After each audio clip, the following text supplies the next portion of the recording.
أعوذ بالله من الشيطان الرجيم. بسم الله الرحمن الرحيم. الرحمن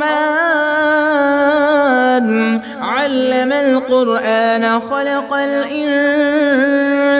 علمه البيان. الشمس والقمر بحسبان والنجم والشجر يسجدان والسماء رفعها ووضع الميزان ألا تطغوا في الميزان وأقيموا الوزن بالقسط ولا تخسروا الميزان والأرض وضعها للأنام فيها فاكهة والنخل ذات الأكمام والحب ذو العصف والريحان فبأي آلاء ربكما تكذبان خلق الإنسان من صلصال كالفخار وخلق الجان من مارج من نار فبأي آلاء ربكما تكذبان رب المشرقين ورب المغربين فبأي آلاء ربكما تكذبان مرج البحرين يلتقيان بينهما برزخ لا يبغيان فبأي آلاء ربكما تكذبان يخرج منهما اللؤلؤ والمرجان فبأي آلاء ربكما تكذبان وله الجوار المنشآت في البحر كالأعلام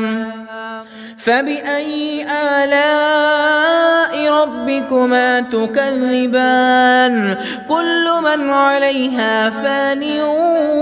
ويبقى وجه ربك ذو الجلال والإكرام فبأي آلاء ربكما تكذبان يسأله من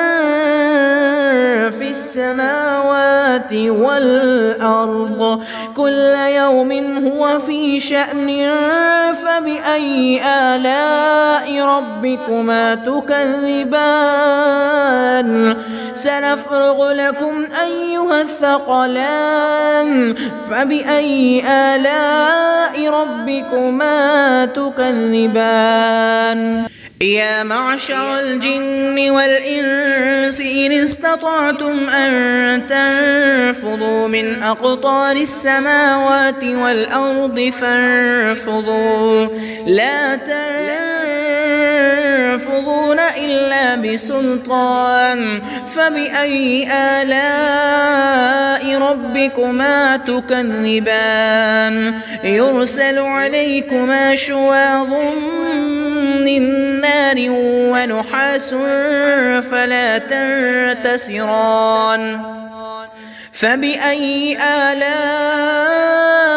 ربكما تكذبان فإذا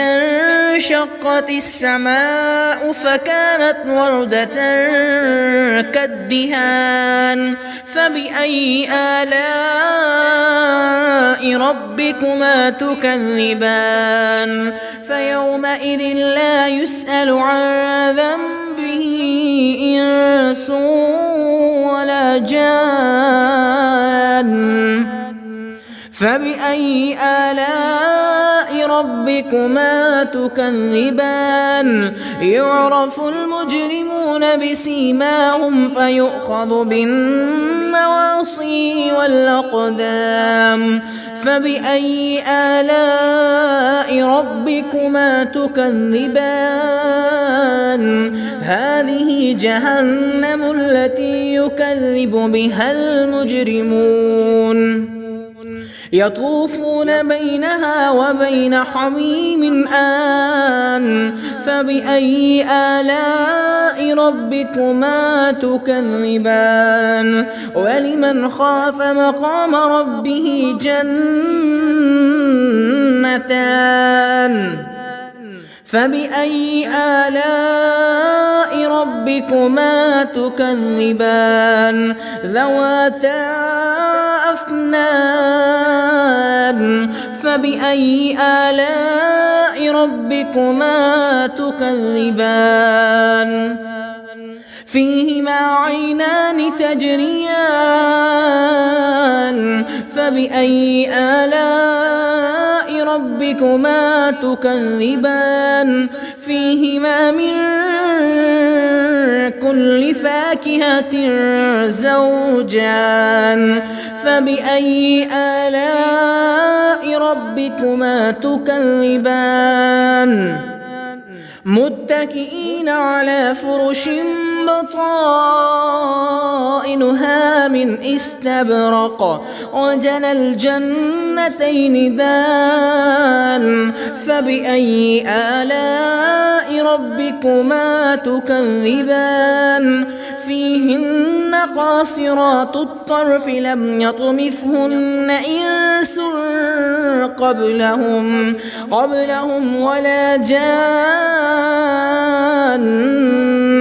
فبأي آلاء ربكما تكذبان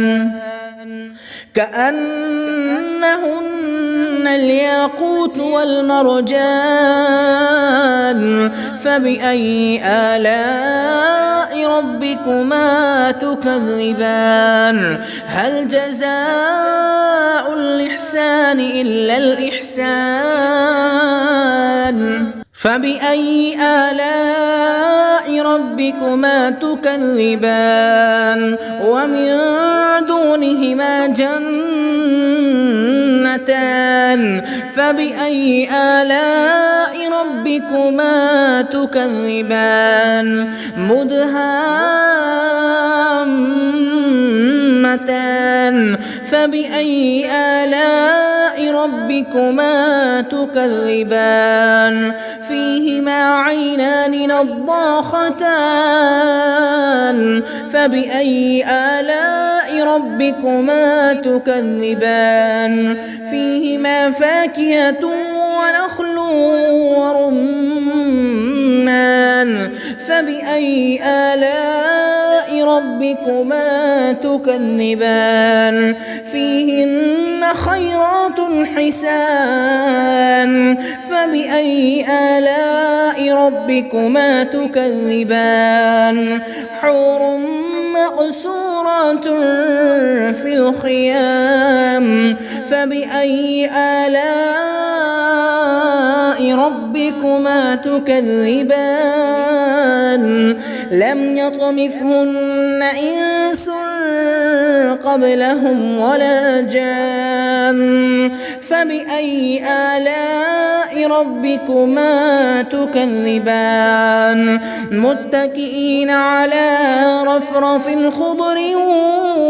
وعبقري حسان فبأي آلاء ربكما تكذبان تبارك اسم ربك ذي الجلال والإكرام